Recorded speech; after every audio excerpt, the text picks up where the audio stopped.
Hello and welcome to Weather Daily. I'm meteorologist Ray Foreman. This is meteorologist Brett Scott. We don't have our live studio audience in here just yet, but you know, that's in the workings. Yep.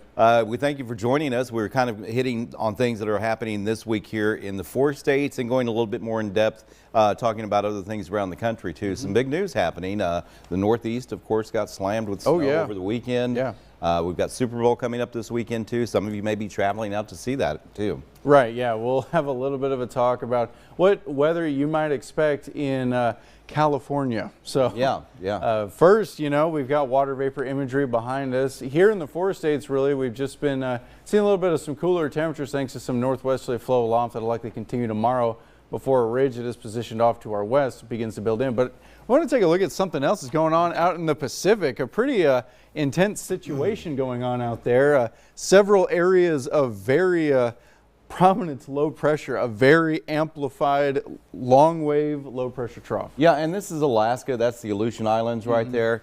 And what's unusual about this, here we are in February, they're looking at chances of rain around Anchorage, not snow. Really? Maybe by the weekend it might change to snow, Because but right it's now, pulling in warmer air. yeah, it's pulling in warmer weather, and also they've got small craft advisories. They've got 10-foot swells. Yeah, winds are gusting to about 25 or 30 miles an hour. That may seem like a lot to us, but I have been up in Alaska many times, and there are times when you can get 80-mile-an-hour winds all day long. Wow. All day long. So this is out to sea. Of course, I'm sure the winds are stronger. In fact, some of the swells are probably closer to 15 feet as you get closer to that low. But that's happening off the West Coast. Yep. Which is getting closer to where the Super Bowl is happening this week. Yeah, and honestly, like we were talking about earlier, we anticipate the ridge to build in as we head through the latter parts of this week, which is going to help us, thankfully, warm up a little bit. And yeah, tonight it's going to get a little chilly though, low around 26, of course. Cold temperatures, calm conditions. There was some probability of a little bit of fog out in southeast Kansas tonight, but for the most part, it should be a pretty calm overnight, but it is going to be cold. And tomorrow we will get above freezing. It'll be about 41, partly sunny and a cool afternoon. But like we were saying, the warm up should get into the 60s. Look at this, all the way behind me here. I'll get out of the way. 63 on Tuesday. So yeah, we're looking at a nice warm up. Any snow that's still out there, which is very little, that's going to be gone probably by tomorrow. We're talking about even the icebergs that sit in the parking lots after they cloud everything.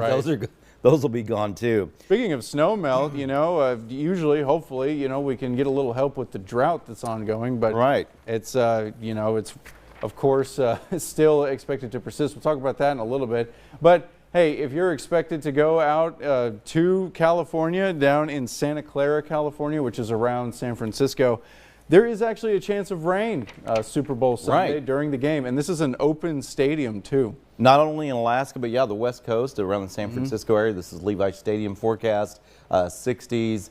If you're gambling on any of this, this may have some impact on some of the game, but I really don't think it's going to have that much of an impact because it's a low-end chance for rain. But that is game time happening on Sunday. So as you're watching that, you can actually see that huge low making its way way up further. Basically, of course, San Francisco and California to the north and west of there, you have that very potent upper level low pressure wave. Actually, it looks like you have a bit of an anticyclone occurring here, which of course would indicate calmer weather. This is basically into the weekend. Then as you get closer to basically Super Bowl Sunday, you can see the potential for that rain possibly getting close. Yeah, and that's right before kickoff. So this is a long range model showing Sunday 4 o'clock. So yeah, there could be a little rain out there if you're traveling to go see the game as well. But an open air dome, that's typically what you would see in a place like San Francisco. So they're not going to think about covering it. So yeah, that's just typical. And it's natural grass. I did read up on that. Yes, it is natural grass, so that's what they've got to play on out there. So should be an exciting time, of course. Yeah.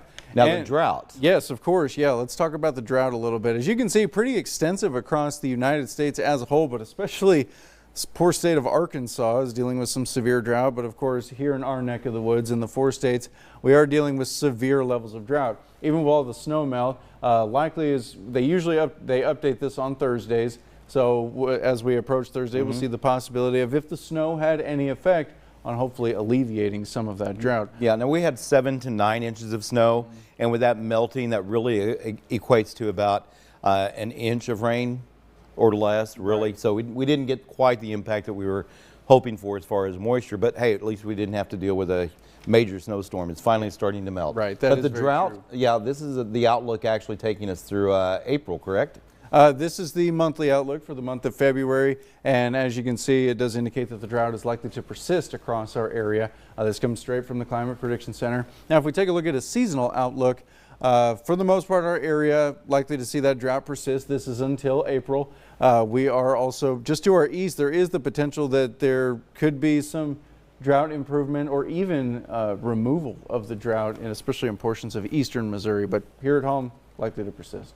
Yeah, and keep in mind this is a forecast, so this could change. Hopefully it will, and things will improve for us, especially as we get closer to growing season. When it's time to start planting, of course, we could really use a little more rain. And typically by the time we get towards the end of April, into April, May, that's when we see most of our rain. Yeah. Even June is actually a very wet month for us. Yeah, that is true. Now, if we want to look at the next couple of weeks as we progress through February, in the next 6 to 10 days, it looks like we'll have decent potential for above average temperatures, and there is also a signal for at least above average probabilities for basically a precipitation chances too. So hopefully we can actually get some measurable precipitation, something that we've lacked on a liquid side, and besides, of course, the snow. Now, here's something I don't mind at all. The temperature outlook over the next 8 to 14 days. We're starting in the 60s as we go into this coming weekend, as we showed you locally going into next week, even starting in the 60s. But it looks like we're going to be above average for the next, really, 2 weeks. Right, and it looks to be influences from that same upper level ridge is going to raise our temperatures as we basically go through the latter parts of this week. But as you can see, a little bit of a bullseye and above average potential for some precipitation. So hopefully this will certainly be realized. We could actually see some measurable rainfall here in the 4 states, something we certainly need. Yeah, and that's 8 to 14 days out. So for the next week, we are still dry. Unfortunately, we may even end up with heightened fire danger by the time we get towards next week. Even though we had 7 to 9 inches of snow. Can you believe that? Yep. Yeah. Now, other parts of the country did get a lot of snow. That is very true. Yeah. And we can take a look basically at the situation they were going through. This is basically 6 o'clock in the evening on January 31st. Very intense system, a very strong upper level jet. What basically we're showing you this is because we're going to take a look at this system was a nor'easter, and this is a huge aspect to what makes a nor'easter a nor'easter. So you got a very strong upper level jet. Let's see, that's a 110, 20 knot wind. The conversion is about 1.2 from knots to miles per hour. So needless to say, that's a very strong wind. Yeah, so we're talking 150 mile an hour wind. Oh, yeah. Yeah, now that's a loft. Some of these, and it takes on, it's not the structure of a hurricane by any means, but sometimes you can see winds that get close to hurricane force at the surface. And the reason it's different is because it happens over land instead of the ocean. But at this latitude right here, a nor'easter, we were talking about the bomb cyclone. The snowstorm that happened in the Northeast. That can happen as the pressure drops so quickly, which it did over the weekend. Right. So North Carolina, looks like they saw about 20 inches of snow from this system. And yes, it was a bomb cyclone. So here is a map. This is January 31st at about 3 p.m. Let's see here. Yes, it should be valid past for that Saturday. time. Yeah. So your cyclone off the east coast of the Carolinas at 999 millibars. Now, if we go forward 24 hours, it's way up in the corner there, 973. So that's a change in 26 millibars in 24 hours. The criteria for a bomb cyclone is a drop in 24 millibars of pressure over the span of 24 hours. So this certainly did it, which basically means rapid intensification of the system. And that pulled in a lot of moisture. And of course, a lot of cold air in behind that. We felt the cold here in the 4 states, but that really affected areas along the East Coast, and those snow totals really started to rack up there as well. Now, this happens to be also the upper level jet has to be associated with that. Yeah, of course. Yeah, so we'll take a look at what nor'easters actually are. So characterized by strong winds from the northeast. So the strongest winds have to be from the northeast at the surface. Of course, they primarily occur between September and April. So basically what the time we're in right now, 100 miles off the East Coast, but location can vary. So the system we just looked over is essentially a pretty good analog for a nor'easter. And yeah, notorious for those high winds, heavy snow.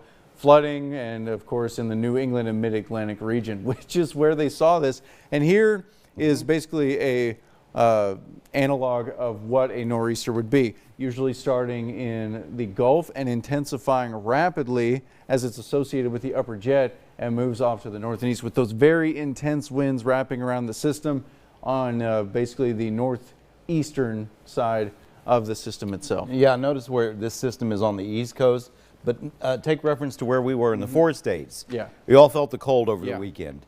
That was a result of that hitting the East Coast. Was able to draw all of that cold air out of Canada, the Arctic. We had temperatures in the single digits. I know I had problems with freezing pipes at home. You probably did as well. So it was a very cold weekend. Fortunately, now we can turn the page and move on to a better chapter. True. Yeah, that is very true. And if we look at some of these, like why is this not a nor'easter? So it has to have the strongest winds being from the northeast. In this situation, they would be up from the south and west, which is not a nor'easter. Still a pretty potent system and still connected to an upper level jet, but those winds is the primary characteristic of what defines a nor'easter. And of course, this is not a nor'easter either, because the strongest winds are coming from the southeast.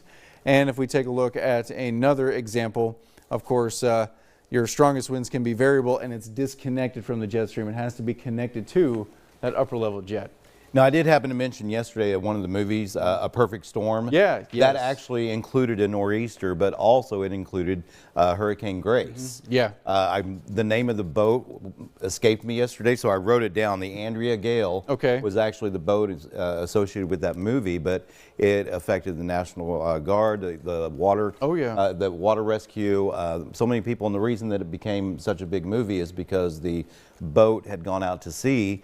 It's a 1999 or 2000 movie. Right. Perfect It's been Storm. years since I've seen it. But the refrigeration went out on the boat, and that's why they tried to come back through the storm, not knowing the nor'easter was also affected by Hurricane Grace. So that was a big deal. But hey, I'm proud of myself for looking that up to get that right. It was released in 2000, actually. Pretty good movie. Yeah, I agree. All right. Do we have anything else on the graphics? No, that should be it for the graphics. So we want to take a look at some cool video. We've got the video portion of the show. And this also is another map. Check this out. I don't know if you've seen this one yet, Brett, but look at this. Oh, wow. This is the ice now covering the Great Lakes region. This is satellite imagery. It was recorded Sunday. The time-lapse footage from the Cooperative Institute for Research in the Atmosphere shows the chilly conditions. According to the National Weather Service, as of February 1, which was Sunday, the Great Lakes ice cover was 51%, which is about 20% higher than average to start the month of February. So something that's interesting about ice cover with the Great Lakes, so lake effect snow, of course, is a huge part of the Great Lakes. Yes. The more ice cover you have with a Great Lake, the less potential you have for lake effect snow, because you need that exposed water, and you need those winds coming over the fetch of the lake itself in order to create those large snow squalls that move in. I have family that lives right on Lake Erie. Oh yeah. Yeah. Oh, I bet they've seen it. Oh yeah. Snow there. Yes, they have, and they are absolutely sick of it, and I keep telling them I want to go see it so bad. Why don't you tell them to move to Missouri? Yeah, so typically that's a fall scenario and early winter for them. So they're past that season. Now we've got more video here. This is a passenger aboard an American Airlines flight. Captured this wintry landscape in Minnesota as he approached the Twin Cities yesterday. This aerial footage of the snowy scenery is as the plane prepared to land at the Minneapolis-St. Paul Airport. And that's a lot of snow, but they're used to that. Yeah, that's Minnesota. They are used to that. Land of the 10,000 lakes and also plenty of snow. Yes, and mosquitoes. And mosquitoes too, yeah. Crews from the New York State Department of Transportation are still clearing highways. Can you believe that? This many days later, this is the nor'easter we were talking about. Yeah. This is Binghamton today, more than a week after a massive snowstorm slammed much of the U.S. last week. Then they had more snow over the weekend. And now residents of York, Pennsylvania woke up to a fresh dusting of the snow. Temperatures expected to drop throughout the week there. I remember we had the flurries just the other night. Yep. I know it was heavy flurries. Yeah. I'll call it heavy flurries. But that, I know, but it put a fresh coat of white snow on top of the snow we already had. So you woke up the next morning and needed the sunglasses again. Now, honestly, too, one of our production assistants took some excellent pictures of the snowflakes themselves, the dendrites and the nice structure. So you had that nice plate structure with those. And that classic, like, you know, what you'd expect with a snowflake, it was perfect. And it leads to perfect accumulation with that snow, too. Yeah, now we've got below freezing temperatures here as well. So 2 dogs were too excited to stay inside. Oh, we're going to leave you with this one here. Yep. Yes, of course. Love a basset hound. Yeah, this is upstate New York today. Footage that was shared by Six Taters. That's Six Taters. That's the name. That's his name on Twitter. Scrappy and Luna is the name of the dogs, and they're in Oswego, New York. 16 degrees outside. That ain't bothering the basset. No, you got to get out and play in it. Yep. So it was a good time for them, and of course we had plenty of snow around here, and fortunately it's gone. The highest temperature they were looking at today was 28. Ugh. So yeah, we managed to hit the 40s today, 50s yesterday, and we'll hit the 60s again this week. Yeah, so definitely nice to be back in the 60s for sure. One last one to leave you with here. These ostriches at the zoo in Knoxville got their very first taste of snow today. The ground was still covered in the white snow following this weekend storm in eastern Tennessee. Footage from the zoo Knoxville shows the ostriches venturing out to explore snow. Yeah, and of course there's a couple other people out there helping to take care of them. The flock of 6 female ostriches were welcomed to the zoo last summer, so this is the first time they've encountered that. Where are ostriches from? Australia? Stratford, Missouri. I don't know. I don't know. Well, well, now you can say that because that's where they live. So. All right, we gave the Super Bowl forecast. Yep. As well. Have you got any picks on who's going to win? I'm neutral on this. Yeah, I am too. Honestly, I don't really have a stake in the game. I suppose I'll ask any of my friends, maybe they're sports betting or something, and get some of their opinions. We could ask a tarantula. This is Brookfield Zoo in Chicago. They were called upon yet to pick out the winner of Super Bowl LX. Yeah, Charlotte. All right. This is what I'm. All right, now you know where to put your money. Yeah, exactly. This is what I'm going to sports bet on. All right. What does the tarantula say? Philadelphia. Yeah, he's about to put another mortgage on my house. Based on well, no, wait a second. Wait a second. The 2026 prediction. Here we go. During an enrichment session at the zoo, which one did he go with? I'm not sure here. Yeah, he predicted last year. That's what it was. The same tarantula predicted last year. There you go, Seahawks. Seahawks it is. Of course, that's coming up Sunday. Again, as we mentioned, a chance of rain. I think he's better at predicting sports than Puxatawny is at predicting weather. Yeah. Yeah, well, yesterday was Groundhog Day. Yeah, that is true. We'll see how that works out. We'll find out by Sunday. Once again, a nice warm-up for us here this week, Brett. Yes. We're going to see those temperatures finally get into the 60s, so it should be much more pleasant, finally get rid of all of the snow that's accumulated. Well, thanks for joining us for Weather Daily, and we'll catch you next time.